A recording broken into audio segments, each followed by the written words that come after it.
122장입니다. 참 반가운 성도여 다 이리 와서 베들레헴 성 안에 가봅시다. 저 고요에 누이신 아기를 보고 엎드려 절하세 엎드려 절하세 엎드려 절하세 구주 나셨네. 저 천사여 찬송을 높이 불러서 이 광활한 천지에 올리거라.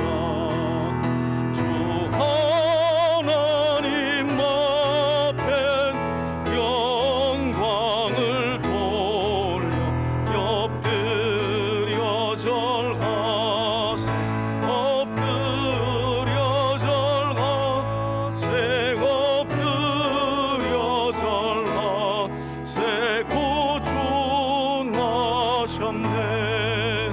이 세상에 주께서 탄생할 때에 참신과 참사람이 되시려고 저 동정녀 몸에서 낳으셨으니 엎드려 절하세 엎드려 절하세 엎드려 절하세 구주 나셨네. 여호와의 말씀이 육신을 입어 날 구원할 구주가 되셨도다. 늘 감사한 찬송을 주 앞에 드려 엎드려 절하세 엎드려 절하세 엎드려 절하세 구주 나셨네. 아멘. 13절부터 23절까지 저와 여러분들이 한 절씩 교독하겠습니다. 제가 먼저 읽습니다. 그들이 떠난 후에 주의 사자가 요셉에게 현몽하여 이르되 헤롯이 아기를 찾아 죽이려 하니 일어나 아기와 그의 어머니를 데리고 애굽으로 피하여 내가 내게 이르기까지 거기 있으라 하시니 요셉이 일어나서 밤에 아가와 그의 어머니를 데리고 애굽으로 떠나가 헤롯이 죽기까지 거기 있었으니 이는 주께서 선지자를 통하여 말씀하신 바 애굽으로부터 내 아들을 불렀다 함을 이루려 하심이라. 이에 헤롯이 박사들에게 속은 줄 알고 심히 노하여 사람을 보내어 베들레헴과 그 모든 지경 안에 있는 사내아이를 박사들에게 자세히 알아본 그때를 기준하여 2살부터 그 아래로 다 죽이니 17절입니다. 이에 선지자 예레미야를 통하여 말씀하신 바 라마에서 슬퍼하며 크게 통곡하는 소리가 들리니 라헬이 그 자식을 위하여 애곡하는 것이라. 그가 자식이 없으므로 위로받기를 거절하였도다 함이 이루어졌느니라. 헤롯이 죽은 후에 주의 사자가 애굽에서 요셉에게 현몽하여 이르되 일어나 아가와 그의 어머니를 데리고 이스라엘 땅으로 가라. 아기의 목숨까지 찾던 자들이 죽었느니라 하시니 요셉이 일어나 아기와 그의 어머니를 데리고 이스라엘 땅으로 들어가니라. 그러나 아칼라오가 그의 아버지 헤롯을 이어 유대의 임금이 됨을 듣고 거기로 가기를 무서워하더니 꿈에 지시하심을 받아 갈릴리 지방으로 떠나가 23절은 다 같이 읽습니다. 나사렛이란 동네에 가서 사니 이는 선지자로 하신 말씀에 나사렛 사람이라 칭하리라 하심을 이루려 함이로라. 아멘. 여러분, 성탄절을 맞아 오늘 우리가 함께 살펴볼 말씀은 신약 성경 중에 마태복음 2장의 말씀인데요. 마태복음 2장은 지금으로부터 2000년 전 초림하신 아기 예수님의 탄생을 배경으로 유대 땅에서 벌어진 한바탕 큰 소동에 관한 사건을 기록하고 있는 말씀입니다. 특별히 이 마태복음은 예수님의 탄생과 그 과정에 대해서 아주 철저하게 이것은 구약에서 예언된 하나님의 말씀이 완전하게 성취된 것으로 인용하며 해석하고 있다는 거예요. 특별히 오늘 본문이 그런데요, 저는 오늘 본문을 대하면서 한 가지 좀 우리가 생각해 볼 것이 있다라는 생각이 들더라고요. 무슨 말인가 하면, 아니 예수님은 하나님이신데, 하나님의 아들이시고 하나님이신데 왜 하필 이스라엘의 역사 기간 중 가장 어쩌면 어두울 때, 예수님이 이스라엘 땅에 오실 때는요, 이스라엘 백성들 중에 왕이 세워진 것이 아니라 이두메 사람 헤롯 집안이 로마 황제의 허락을 받고 이스라엘을 다스리고 있었던 그런 시대였거든요. 그래서 그 어느 때보다도 이스라엘 백성들의 고통이 극에 달했을 때, 역사적으로 보면 가장 어둡고 고통스러운 역사 시간을 주님이 왜 선택하셨을까? 조금 더 평안할 때 오셨더라면 메시아로서의 사역을 조금 더 수월하게 감당하실 수 있었는데, 왜 시대를 택하실 때 가장 어둡고 힘들고 고통스럽고 절망스러운 그 순간을 주님이 택하셔서 지금으로부터 2000년 전 오신 걸까? 그리고 그렇게 하지 않으셨던 이유는 오늘 본문 말씀에서 누누이 강조하고 있듯이 어디까지나 예수님은 기록된 하나님의 말씀을 이루시기 위해 이처럼 미치광이 헤롯 왕의 극심한 박해와 고통의 시간을 마다하지 않으시고 마침내 이 땅에 오셨다는 거예요. 여러분, 누구를 구원하러 이렇게 예수님이 가장 칠흑같이 어둡고 고통스럽고 절망스러운 시간을 택하여 오셨을까요? 바로 이 자리에 있는 우리를 위해서. 여러분, 마태는 이렇게 가장 절망적인 세상 역사 시간에 한복판에 오셔서, 그러나 역설적이게도 가장 신기하고 놀라운 방식을 통해 하나님의 구원을 완전하게 성취하신 예수님에 대해 오늘 본문에서 아주 강조하면서 설명하고 있는데요, 오늘 본문을 한번 보시겠어요? 13절부터 우리가 함께 한번 말씀을 볼게요. 13절입니다. 이야기가 좀 끊어져 있긴 하지만 그들이, 여러분 여기서 말하는 그들은 동방박사들을 말합니다. 이 동방박사들이 예수님을 만나서 경배하기 전에 헤롯을 먼저 찾아왔죠. 그리고 그 헤롯에게 우리가 이런 큰 왕이 나실 것을 별을 보고 알았고 여기까지 왔다, 그에게 경배하러 왔다. 헤롯이 그것을 듣고 그렇게 해라, 다만 끝나고 경배가 마치면 나에게도 그가 어디 있는지 알려줘라, 여기까지 이야기가 된 거예요. 그리고 마침내 이 동방박사들은 예수님을 만났고 예수님께 유향과 황금과 모략이라는 가장 귀한 선물로 드려서 예수님을 경배한 후에 천사의 지시를 따라서 헤롯을 만나지 않고 몰래 자기 마을로, 자기 고향으로 돌아가게 되죠. 그 일이 있은 이후에 오늘 말씀이 시작돼요. 그들이 하면 동방박사들인데요, 정확하게 말하면 여러분 무슨 박사학위 있는 사람들 아니고 동방에서 온 점성술사들이에요. 점성술사, 그게 아주 정확한 표현입니다. 이 점성술사들이 떠난 후에 어떤 일이 있었느냐, 주의 사자 곧 천사가 요셉에게 현몽하여 이르되, 여러분 오늘 본문을 보면 현몽, 꿈 얘기가 3번 반복돼요. 3번. 우리가 제자훈련 받으신 분들은 기억하시죠? 구약시대나 신약 초기 시대까지는 하나님께서 환상이나 예언이나 꿈을 통해 하나님의 뜻을 계시하셨다고 우리가 제자훈련할 때 배웠습니다. 여러분 오늘 본문을 보게 되면 제가 말씀드린 것처럼 총 3번에 걸친 현몽 그리고 꿈이라는 말이 3번에 걸쳐서 나와요.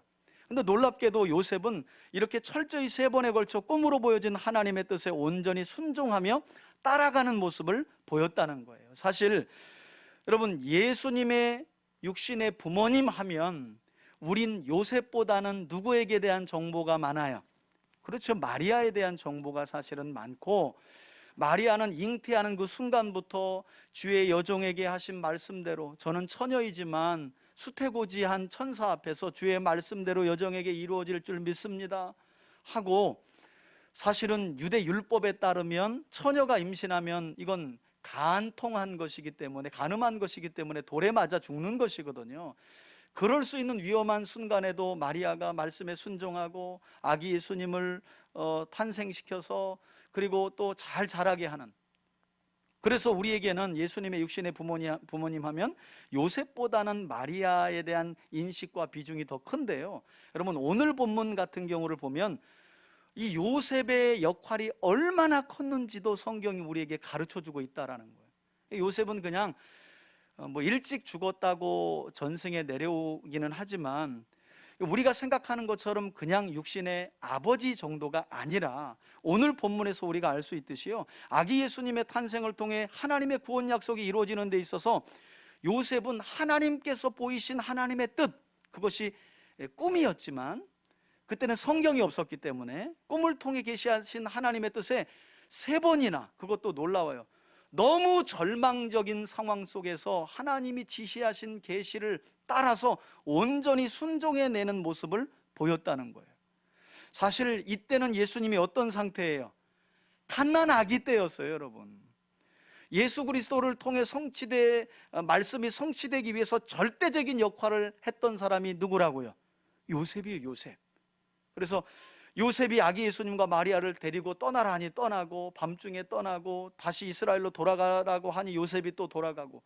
여러분, 요셉이 하나님의 계시를 무시하고 말씀에 순종하지 않았다면 아기 예수님의 탄생 배경 중에 이루어질 구약의 약속은 사라져버리고 마는 거예요. 그 정도로 우리에게는 마리아의 비중이 크지만 오늘 본문을 보면 하나님의 구원 약속이 메시아이신 예수 그리스도를 통해 이루어지는 그때 요셉의 역할이 이처럼 아주 중요했다라는 거죠.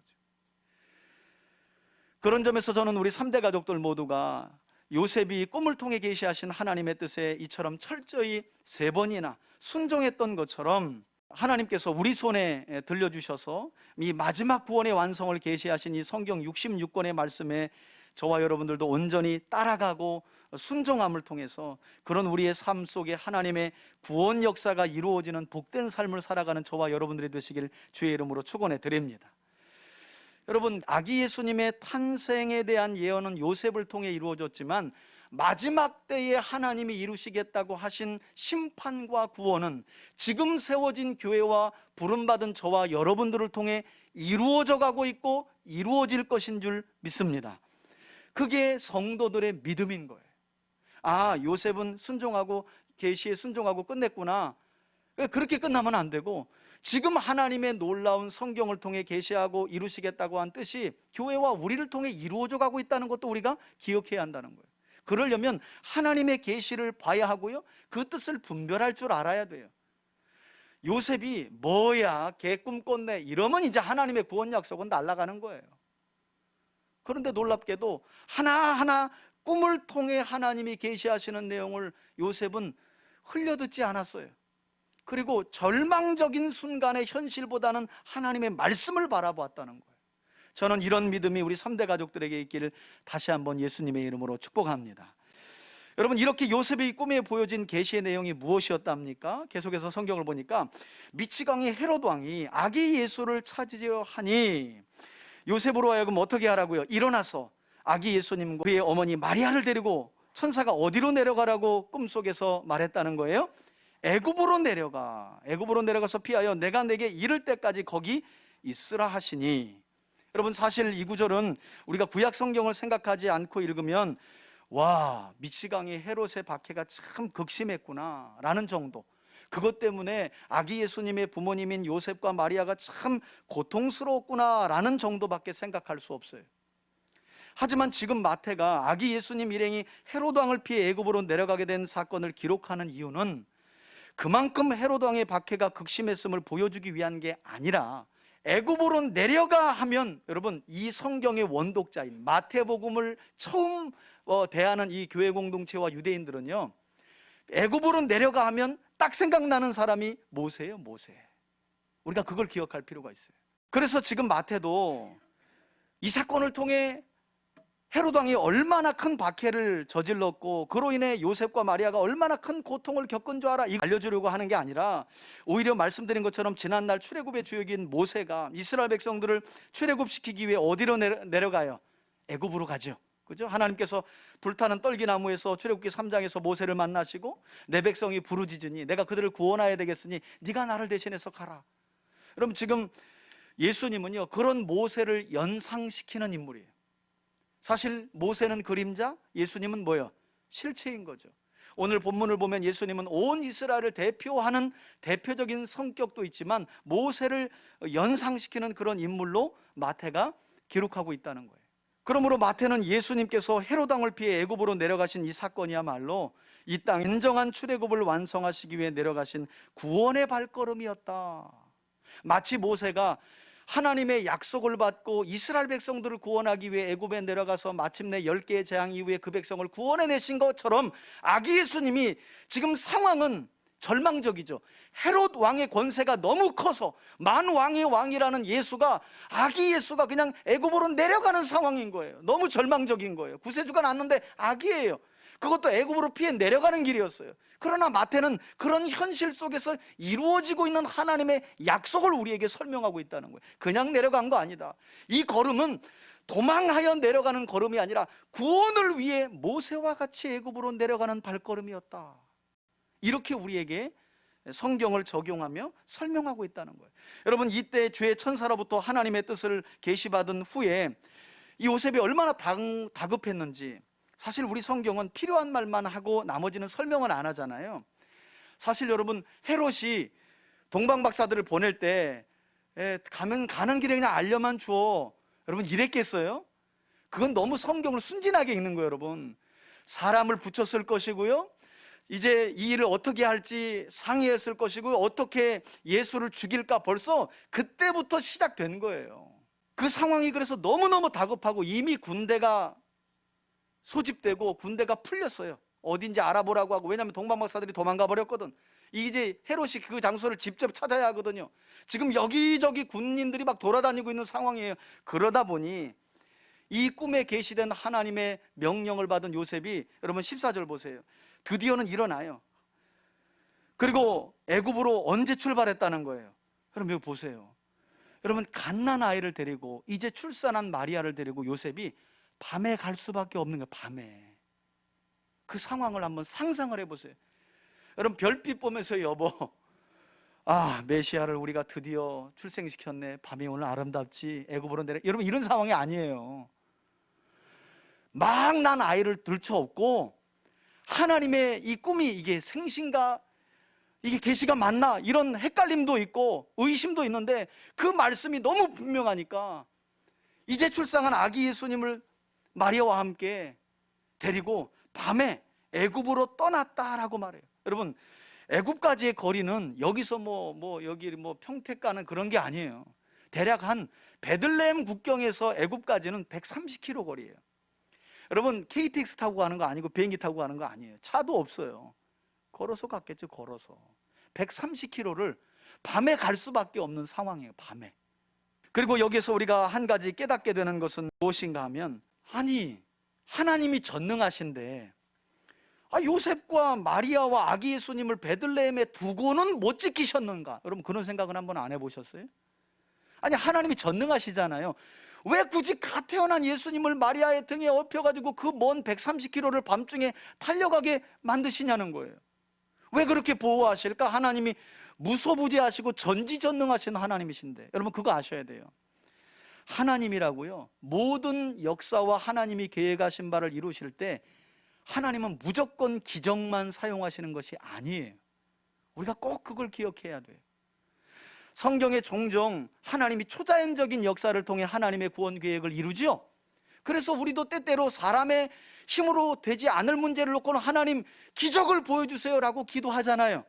그러나 그렇게 기도하는 우리 마음에 한 가지 깨달아야 할 것이 있다는 거예요.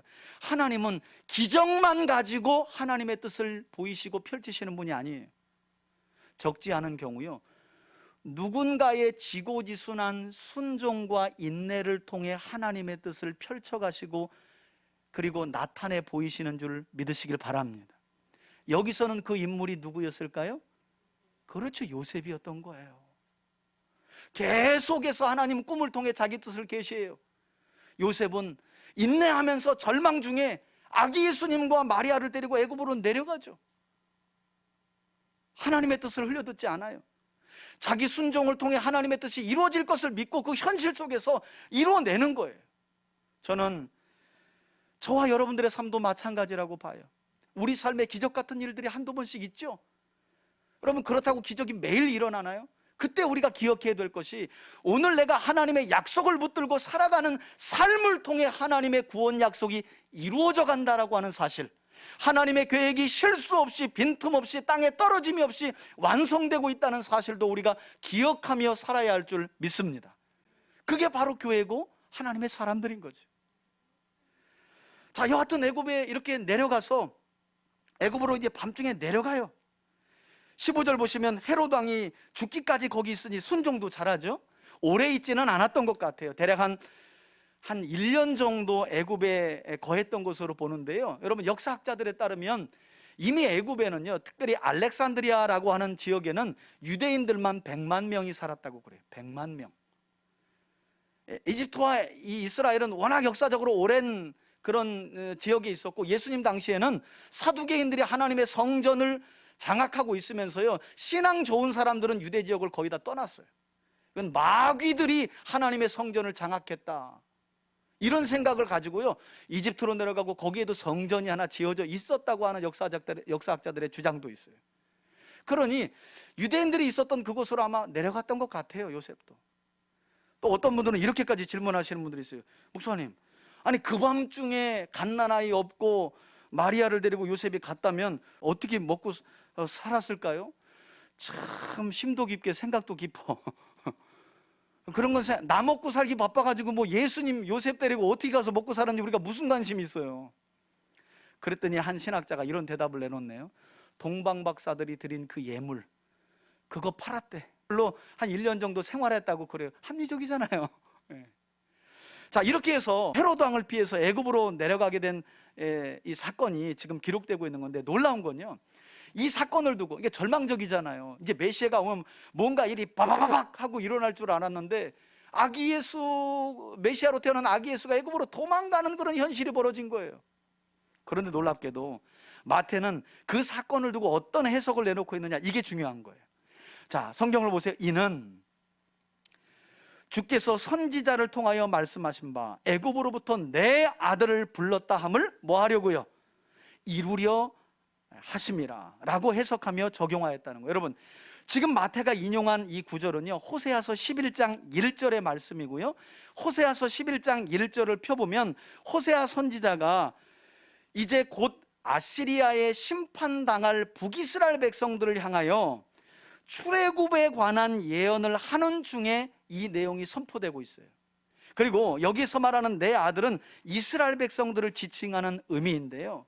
자, 그렇다면 호세아 선지서로 돌아가서 호세아 선지자는 주전 750년경에 왜 이런 말씀, 애굽으로부터 내 아들을 불러냈다라고 하는 말씀을 호세아가 북이스라엘 백성들에게 선포할 수밖에 없었느냐? 여러분, 당시 북이스라엘 백성들은요, 하나님의 말씀을 버리고 각종 우상을 섬기면서 하나님께 대하여 패역한 죄악을 저지르고 있었어요.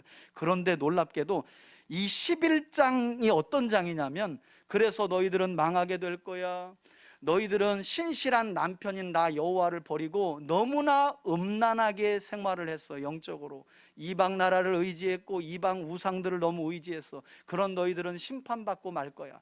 여러분, 그리고 나서 호세아 11장을 보면 하나님께서 놀랍게도요, 지난날 애굽에서 이스라엘 백성들을 건져내시고 구원해 주신 사건을 언급하면서 이스라엘 백성들을 향해 회복과 구원의 약속을 하고 있는 내용이 바로 이 호세아서 11장의 말씀이에요. 그리고 마태는 이와 같은 의미가 담겨진 호세아 선지자의 예언을 다시금 애굽으로 내려가신 예수님께 적용하면서 예수님이야말로 또 다른 출애굽, 다시 말해 이제는 이스라엘 백성들만의 출애굽이 아니라 죄와 사망의 그늘에 갇혀 있는 이 땅의 모든 죄인들을 죄와 사망에서 뭐 하실 분으로? 출애굽하실 분으로, 출애굽하실 완전한 구세주가 되심을 이처럼 가르치기 위해서 호세아서 11장 1절을 인용하고 있다는 거예요. 아니나 다를까, 여러분, 호세아서 11장 내용을 쭉 읽어보면요, 11장 8절에 아주 유명한 구절이 나와요. 하나님은 심판받아 마땅한 북이스라엘이지만 내가 너희를 소돔과 고모라처럼 아예 멸망시키고 없앨 수 있겠냐? 스보임과 아드마처럼 완전히 폐허로 만들겠느냐? 그렇게 할 수 없다. 왜냐하면 너희를 향한 내 안에 불붙는 사랑 때문에. 이 내용이 호세아서 11장에 나와요. 지금 마태는 그런 회복과 구원의 약속을 연상시키기 위해서 예수님이 애굽으로 내려간 것은 어쩔 수 없어 도망가는 도망길이 아니라 그 옛날 호세아가 멸망당할 북이스라엘 백성들에게 회복과 구원을 약속했던 것처럼 그 회복과 구원을 이루시기 위해 애굽으로 내려가신 것이다. 이렇게 해석하고 적용했다는 거예요. 자, 그런데 문제는 동방의 이 점성술사들이 다른 길로 도망가게 되면서 이 일을 알아챈 헤롯 왕이 완전히 눈이 뒤집혀졌어요. 그래서 16절을 보세요. 이에 헤롯 왕이 박사들에게 속은 줄 알고 어떻게 해요? 뚜껑이 열린 거죠. 그래서 사람을 보내 베들레헴과 그 모든 지경 안에 있는 사내 아이를 동방 박사들에게 자세히 알아본 그때를 기준하여 몇 살 아래로 다 죽이라고 명령했다고요? 2살 아래로. 여러분, 또다시 절망적인 사건이죠. 학자들에 따르면 베들레헴은 작은 마을이었기 때문에 대략 한 1000명 정도의 어린아이가 있었을 것이고 그 중에서 2살 미만은 한 20여 명 정도 죽었을 것이라고 봐요. 자, 그러나 놀라운 것은 마태가 이렇게 또다시 벌어진 역사적인 절망 사건을 이번에도 하나님의 약속이 이루어진 것으로 다시 해석하며 적용하고 있다는 거예요. 여러분, 저는 여러분들이 여기에서 여러분들의 현실을 신앙과 하나님의 구원 관점에서 볼 수 있는 눈이 좀 열리기를 주의 이름으로 축원해 드립니다. 여러분, 하나님 믿는다고 우리 현실이 막 확확 바뀌는 게 아니잖아요. 기도한다고 그 문제가 확확 해결되는 게 아니잖아요. 중요한 건 요셉처럼 어떤 절망적인 상황 속에서도 하나님의 약속이 이루어짐을 볼 수 있는 눈이 있다면, 그리고 이것을 다 재해석해냈던 마태처럼 이런 눈이 있다면 절대 그 사람은 망하지 않아요. 절대 죽지 않아요. 그러니 우리가 그냥 마태를, 앞서도 우리가 얘기했지만 세리마태다, 단순하게 이야기할 게 아니에요. 왜냐하면 오늘 본문에 대한 해석을 보면 여러분, 마태는요 그냥 단순히 세관이어서 세금만 잘 걷었던 사람이 아니라 특별히 마태복음 서두를 보면 구약에 대해서 아주 능통하고 정통한 사람이 세리마태예요. 심지어는요 마지막에 가서는 언어 유희를 가지고도 메시아의 예언 성취를 이끌어낼 만큼 성경에 아주 깊은 조예가 있었던 제자가 바로 마태였어요. 현실에 절망하고 주저앉아 있지 않아요. 그 사실을 보고 하나님의 약속을 바라보면서 그 약속이 이 절망적인 상황이지만 우리가 원하는 방향대로 가고 있지 않지만 하나님의 약속이 이 상황 속에서도 어떻게 이루어지고 있는가, 세리마태는 그걸 본 하나님의 사람이었다는 거예요. 저는 이런 믿음이, 특별히 오늘 성탄절을 맞이해서 보세요, 예수님도, 하나님이신 예수님도 이렇게 세상 역사의 절망적인 순간에 오셨다는 거예요. 그런데 놀랍게도 그분은 그 절망적인 역사 속에 오셔서 절망적인 현실을 마주대 하셨지만 그마저도 하나님의 약속을 이루는 삶이었다는 거예요. 그러니 여러분, 현실 속에 있는 절망을 보고 낭망하지 마시기를 바라고요. 요셉이나 세리마태처럼 그 절망 속에서도 약속이 이루어져감을 볼 수 있는 눈이 저와 여러분들에게 있기를 주의 이름으로 축원해 드립니다. 여러분 17절 보시겠어요? 마태는 이 사건을 어떻게 또 해석합니까? 베들레헴에서 그 지경 안에 있는 모든 아이들을 죽이라라고 하는 이 헤롯의 명령조차도, 이 절망적인 현실조차도 마태는 이렇게 성경으로 해석합니다. 17절입니다. 이에 즉 그때에 선지자 예레미야를 통하여 31장 15절인데요 말씀하신 바, 어떤 말씀이라고요? 18절에 보니까 라마에서 슬퍼하며 크게 통곡하는 소리가 들리니 라헬이 그 자식을 위하여 애곡하는 것이라. 그가 자식이 없으므로 위로하기를 거절하였다 함이라. 이를 통해 이루어졌느니라. 여러분, 라헬이라는 인물은 베냐민을 낳다가 죽어요, 라마라고 하는 곳에서. 그런데 이게 우연의 일치인지 이 라마에서 어떤 일이 벌어지느냐면, 시간이 지나서 유대 민족이 바벨론에 멸망을 당하게 되는데 포로민들을 추려가지고 끌고 가는데 그 포로민들을 모아놓은 현장이 어디예요? 동일하게 라마예요, 라마. 그래서 그것을 보고 있었던 예레미야가 그곳에 묻힌 이스라엘의 어머니 라헬이 포로되어 지금 끌려가는 유대인들을 보고, 이스라엘 자손들을 보고 마치 통곡하고 우는구나, 위로받기를 거절하는구나, 이렇게 약간 시적으로 표현한 거예요. 그런데 놀랍게도 마태는 그것을 그대로 또 인용하고 있다는 거예요. 베들레헴에서 2살 미만의 아이들, 이스라엘 자녀들이 죽어가는 그 모습을 또다시 마치 그 옛날 포로로 끌려가는 유대인들을 보고 이스라엘의 국모인 라헬이 슬퍼한다고 의인화시켜서 표현했던 예레미야의 표현을 그대로 지금 가져다 쓰고 있는 거예요. 여러분, 그런데 진짜 중요한 것은요, 왜 세리마태가 또다시 예레미야 31장 15절을 가져다 썼는가예요. 사실은 15절 이 전후 문맥을 보면 마태가 베들레헴과 그 지경에서 일어난 유아학살 사건을 두고 이 구절을 인용했던 조금 더 깊은 의미를 우리가 살펴볼 수 있는데, 우리 한번 앞에 보시고 그 전후 문맥인 후 문맥을 한번 읽어볼까요? 자, 16절과 17절 함께 읽습니다. 예레미야서 31장입니다. 시작. 여호와께서 이와 같이 말씀하시니라. 내 울음소리와 내 눈물을 멈추어라. 내 일에 삭슬 받을 것인즉 그들이 그의 대적의 땅에서 돌아오리라. 여호와의 말씀이니라. 여러분, 15절만 예레미야가 아유 포로로 끌려가는 너희들 보니까 이스라엘의 국모인 라헬이 운다 울어 이렇게 표현했죠. 바로 이어지는 내용과 그 단락을 보면요, 전부 다 회복과 구원을 약속하는 내용이었어요. 자, 뿐만 아니라 우리 17절까지 읽습니다. 시작. 너의 장래에 소망이 있을 것이라. 너의 자녀가 자기들의 지경으로 어떻게 돌아오리라. 이런 말씀이 그 다음 구절에 나왔다는 거예요. 여호와의 말씀이니라. 조금 더 내려가서 20절 한번 읽어봅시다. 시작. 에브라임은 나의 사랑하는 아들, 기뻐하는 자식이 아니냐. 내가 그를 책망하여 말할 때마다 깊이 생각하노라. 그러므로 그를 위하여 내 창자가 들끓으니 내가 반드시 그를 어떻게? 여러분, 그러니까 지금 세리마태는 베들레헴에서 일어난 유아학살 사건을 그냥 예레미야 선지자 당시에 포로로 끌려가는 이스라엘 백성들의 모습을 보고 모두가 슬퍼하는구나, 이스라엘의 어머니 라헬도 슬퍼하겠다라고만 적용한 게 아니라 그 구절 이하의 내용을 보면 전부 다 지금은 포로로 끌려가지만 반드시 어떻게 될 거라는 약속이라는 거예요. 돌아오게 될 것이고 회복될 것이고 그리고 구원받게 될 것이다. 아니나 다를까 예레미야 31장 여러분 31절로 가보면 구약 성경에서 유일하게 새 언약이라는 말이 나오는 장이 바로 31장이에요. 그러니까 단지 이 세리마태는 아유 참 비통한 일이 벌어졌다, 예레미야 때 일어났더니 지금 또 일어났다, 그걸 알려주는 게 아니라 그 비통한 상황 속에서도 예수님은 회복의 주님이시고 구원해 주신 주님이심을 이처럼 명확하게 드러내고 있다는 거예요. 자, 그리고 이 땅에 이러한 회복과 구원을 이루실 예수님의 탄생은요, 일찍이 이사야 선지자도 예언한 바가 있는데 우리 거기까지 한번 읽어볼까요? 함께 읽습니다. 앞에 보시고 시작. 무릇 시온에서 슬퍼하는 자에게 화관을 주어 그 죄를 대신하며 기쁨의 기름으로 그 슬픔을 대신하며 찬송의 옷으로 그 근심을 대신하고 그들이 의의 나무 곧 여호와께서 심으신 그 영광을 나타낼 자라 일컬음을 받게 하려 하심이라.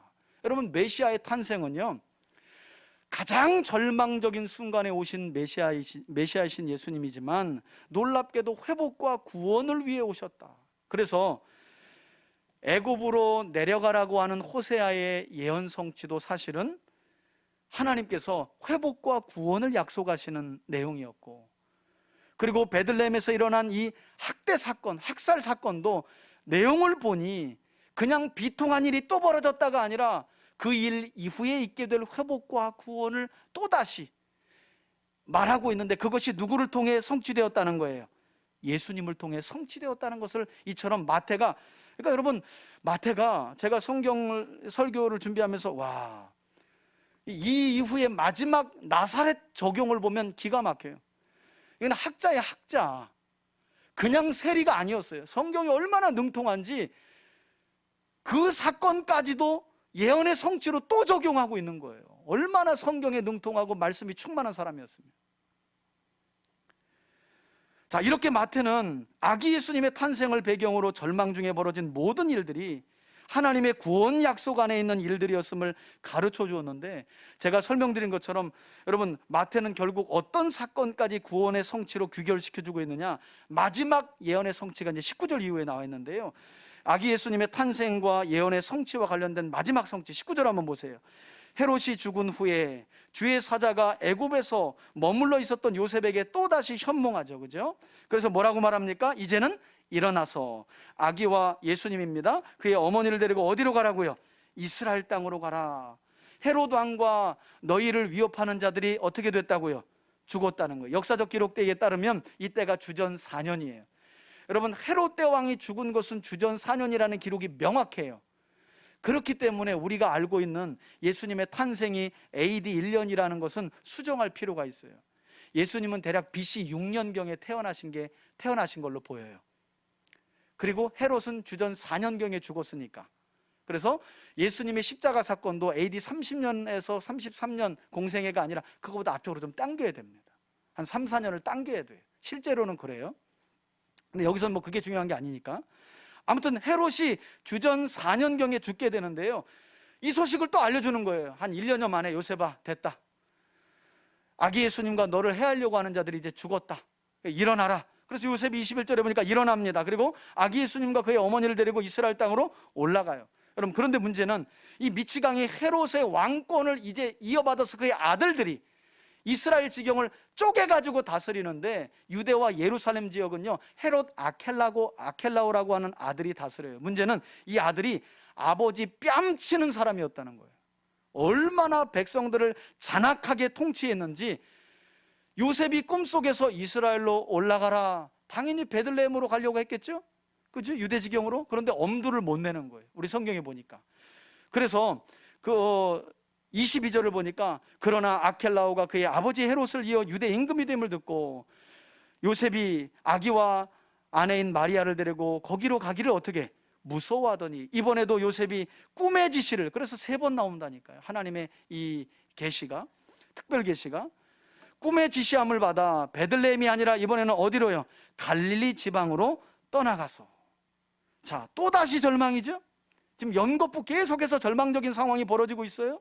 그런데 여러분, 놀랍게도 이 마지막 절망의 상황까지도 마태는 어떤 하나님의 예언 성취로 해석을 하고 있느냐. 23절 보세요. 나사렛이란 동네에 그들이 가서 사니 요셉과 아기 예수님과 마리아가 베들레헴으로 올라가려고 했다가, 유대 지역은 아켈라오가 아주 잔혹하게 통치하고 있기 때문에 갈릴리 쪽에, 저쪽에 나사렛으로 가서 그쪽에 가서 머물게 되었는데, 이 역시도 세리마태는 어떤 예언의 성취라고요? 선지자로 하신 말씀에 나사렛 사람이라 칭하리라 하심을 이루려 하심이라, 이렇게 적용했다는 거예요. 이 절망적인 상황을. 여러분, 이제 저를 한번 보세요. 그래서 그러면 이제 우리가 찾는 거죠. 구약 성경을 다 열어가지고 어디선가 누군가 예언자가 한 번쯤은 예수님은 나사렛 사람이라 칭함을 받으리라 하는 예언이 나와야 되잖아요. 그리고 실제로 우리 성경 그 구절의 관주를 따라가 보면 어디가 나와요? 이사야서 11장 1절이 나와요. 그런데 이사야서 11장 1절을 펴도 거기에는 아기 예수님이 태어나게 되면 그는 나사렛 사람이라 칭함을 받으리라는 말이 있어요, 없어요? 없어요. 이사야서 11장 1절은 메시아에 대한 예언인데, 다윗의 후손으로 누군가 나면, 그러면서 다윗의 싹에 대한 내용을 이야기해요. 이새의 줄기 얘기가 나오고 다윗의 싹 이야기가 나와요. 여러분, 근데 이 싹이라는 히브리어가 네체르라는 말이에요. 히브리어로 네체르. 여러분, 뭔가 들어본 것 같지 않아요? 네체르. 어떤 마을, 지금 요셉과 아기 예수님과 마리아가 내려간 어떤 마을의 이름과 어원이 비슷해요? 나자렛. 여러분, 세리마태는요 이렇게 성경을 적용해서 이사야 선지자가 먼 훗날 다윗의 싹에서 메시아가 날 거라고 했는데, 그 싹이라는 히브리어가 네체르라는 단어인데요, 이 네체르라는 단어가 나사렛이라는 단어와 어원이 같아요. 그래서 마침내 그 이사야 예언이 나사렛으로 가서 살고 자라게 된 예수님을 통해 뭐 하게 됐다는 거예요? 이루어지게 되었다는 거예요. 이러니 누가 세리마태를 보고 그냥 세관이었다라고 말할 수 있겠어요? 그럼 놀랍지 않아요? 절망이 연속적으로 계속해서 현실 속에 이루어지고 있는데 마태는요 아니라는 거예요. 여러분, 현실을 부정하는 게 아닙니다. 현실은 너무 절망적인 거예요. 헤롯 왕이 아기 예수님과 그 가족을 몰살시키고 죽이려고 하는 혈안이 돼 있었어요. 그래서 낳자마자 예수님은 애굽으로 내려가실 수밖에 없어요. 그런데 이마저도 그 발걸음은 호세아 선지자의 예언을 이루기 위해서 구원의 발걸음이다, 걱정하지 마. 베들레헴에서 유아학살 일어난 사건, 이마저도 예레미야 선지자가 예언한 바를 따라 회복과 구원을 이루시기 위해 있었던 사건이다 라고 세리마태는 또 다시 적용해. 헤롯 아켈라오가 무서워서 베들레헴으로 올라가지 못하고 나사렛으로 가서 예수님이 거기서 자라게 된 그 일조차도 역시 세리마태는 다윗의 싹으로 메시아가 오실 거라고 예언했던 이사야 선지자의 예언이 뭐한 거라고요? 성취된 것이다. 이렇게 현실의 절망을 보기보다는 그 절망 속에서 이루어져가고 있는 하나님의 약속을 봤다는 거예요. 여러분, 코로나가 지금 3년째잖아요. 코로나가 아니어도 충분히 우리 삶은 늘 고통스럽고 힘들잖아요. 저는 성탄절을 보내면서, 여러분 지금 몇 번째 성탄절을 보내고 계세요? 어떻게 보내고 계셨고 어떤 의미로 받아들이시나요? 여러분, 우리에게 이 성탄의 기쁨을 주시기 위해 예수님은 이스라엘 역사 중에 가장 절망적인 현실의 한복판으로 오신 분이에요. 그러나 주님은 그 어둠에 잠기지 않으셨어요. 그 절망이 구세주이신 예수님의 탄생과 그분을 덮지 못하고 하나님의 약속을 덮지 못하는 거예요. 힘들고 어려울 때 절망의 한복판으로 오셔서 하나님의 예언을 성취하신 예수님을 생각해 보시고요, 현실의 절망을 보기보다 그 속에서 하나님의 약속이 이루어져 가고 있음을 보았던 세리마태를 떠올려 보세요. 여러분, 우리가 연약하다고 해서 하나님의 말씀이 이루어지지 않는 게 아니에요. 내 상황이 사방으로 겹겹이 둘러싸는 상황을 만났다고 하나님의 뜻이 이루어지지 않는 게 아니에요. 하나님의 약속은 그 약속을 굳게 붙들고 절망 속에서도 인내하며 나아가는 자들을 통해 반드시 이루어지는 줄 믿습니다. 저는 이런 위로와 소망이 성탄절을 보내는 우리 3대 가족들에게 충만하게 임하길, 그리고 그런 믿음으로 저와 여러분들이 세워져 가길 주의 이름으로 축원해 드립니다. 이제는 우리 주 예수 그리스도의 은혜와 하나님 아버지의 사랑과 성령의 교통하심이 그 어떤 절망도 어두움도 그리스도를 덮지 못했던 것처럼, 요셉을 덮지 못했던 것처럼, 교회를 덮지 못했던 것처럼 우리를 덮을 수 없음을 다시 한번 믿고 확신하며, 절망 중에도 이루어져 가고 있는 하나님의 말씀과 이루어질 약속의 말씀을 굳게 붙들고 믿음으로 살아가길 소망하는 우리 성도들 머리 위에 이제로부터 영원토록 함께 계실지어다. 아멘.